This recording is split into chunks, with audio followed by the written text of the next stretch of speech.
Alright, welcome. Let's do this. So now our game plan is, in the last video we talked about how we converted pi radians, degrees to pi radians and pi radians to degrees. So one important concept to understand is that what are our major angles, right? Like our major angles are 0, 90, 180, 270. But now 0 will still be 0 in pi radians. 90 degrees, remember from the last video, 90 degrees is equal to pi over 2. So then up here, we can say that on the unit circle that this section over here at this point is pi over 2.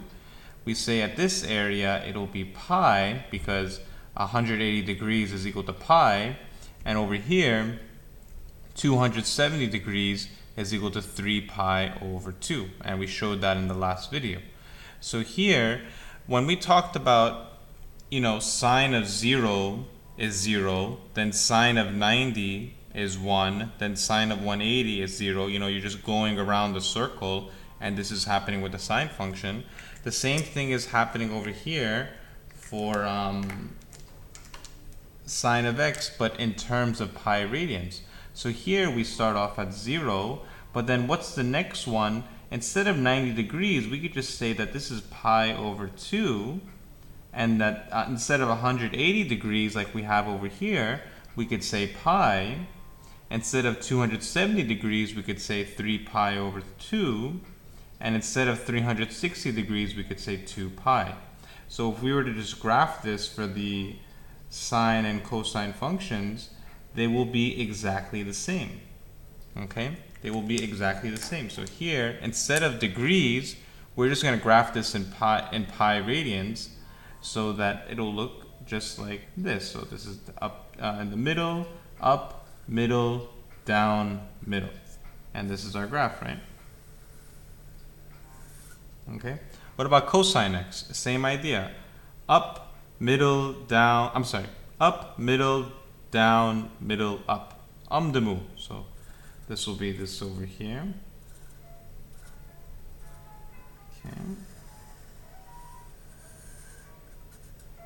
Okay. All right. So now we just need to get into the idea of, instead of thinking degrees, we're going to think pi radians. Okie dokie. So let's take a look over here. One thing that's really important for us to understand is that before, when we said sine of 0 degrees, right? If I say sine of 0 degrees, we look over here, and what do we look at? We look at the y value. And let me just write this over here. This is the x value, and this is the y value. Here, what is the y value of 0 degrees? It's 0. So sine of 0 is 0. What's the x value of this point here? It's 1. So cosine of 0 is 1. This we've done before. So let's just look at this point over here. Instead of 90 degrees, can't I say that if I know that sine of 90 is 1 and cosine of 90 is 0, then for sure sine of pi over 2 has to be 1 and cosine of pi over 2 has to be 0. Instead of 90, we're just writing pi over 2. So these are all equivalent. And the same idea goes for this one, for pi. Instead of, if I say sine of 180 degrees is 0, and it is because we're looking at the y value, and cosine of 180 degrees is negative 1 because we're looking at the x value, then sine of pi is equal to 0 and cosine of pi is equal to negative 1. They will match. And the same idea goes for sine of 270 and 3 pi over 2, and cosine of 270 and cosine of 3 pi over 2. And the same thing over here, that sine of 360 is equal to 0 and cosine of 360 is equal to 1. And that's the same thing, that sine of 2 pi is 0 and cosine of 2 pi is 1. Okie dokie. So we have to have this general idea. Game plan is, let's see what happens if we wanted to graph something like, let me get the pages out. What we're going to do is, the sine of x, we know how to graph. Okay? We just graphed it over here in terms of pi. Now, we're going to graph sine of x, but we're also going to learn how to graph 2 sine of x. 1/2 sine of x. What happens if we multiply a 2 to the sine of x? What happens if we multiply a half times sine of x? How will it change the graph? For sine of x, we already have the idea that the graph will look something like this. You know, sine of 0 is 0, so we're over here. And then sine of pi over 2 is 1, so then our point is over here. Our sine of, let's see. Oh wait, actually my bad. Let me make sure the colors are all in order. Yeah, let's go. Here, sine of x, this is orange. So orange, orange. It's over here.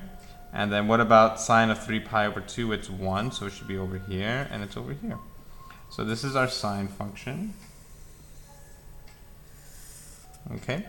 So this is what our sine function will look like. But if we do 2 sine of x, let's see what happens here. Just so you get a general idea, let's fill up this graph just a little bit. Just so you guys get an understanding of what's happening with the numbers. So here, okay, so here, if I say sine of 0, this is 0. Sine of pi over 2, this is 1, right? And then this is 0, -1, 0. Okay? So here, what if I were to do 2 sine of x? Well, let's see. This would be, the way you write this is 2 times sine of 0. But what's sine of 0? It's 0. So 2 times 0 is 0. So let's put that as a point on our graph. Over here, this will be the first point. For 2 sine of x, it'll be right here. Notice they share that point over here. Okay? Now what about over here? We do, the next one will be 2 times sine of pi over 2. Well, what's pi over 2? It's 1. Pi over 2 is, sine of pi over 2 is 1. So this is equal to 2 times 1, which equals 2. So for 2 sine pi over 2, our point won't be at 1, right? It won't be here, but it's going to go up here. And if you think about it, what do you think the next point will be? Well, let's see. What is 2 times... Oh, lights fell out. Okay. Here, the next one is 2 times sine of pi. Well, sine of pi is 0, so this is 2 times 0, which is equals 0. So notice that this is our point over here. Okay. What about the next one? Just take a guess. Where do you think it will go looking at this pattern? Sine of 3 pi over 2 is 1. So 2 times sine of 3 pi over 2 will be 2. It'll be this point here, and then it goes up. So our graph will look something like this. Okay? This is 2 sine of x. What I want you to do is pause the video. What do you think will happen for 1/2 sine of x? And notice that I put a 0.5 over here for our graph. Okay? If you want to see how it looks like, it'll just be the same thing. They share this point over here. And notice that at pi over 2, it'll just be down here, in the middle, down over here, and then back up here. So it should just look over here. This is 1, 2, 3, and 4. Okay, and this is 1/2 sine of x. So notice what's happening is you're changing what we call the amplitude. Okay, and I will give a nice definition for this right now. I'll pause the video.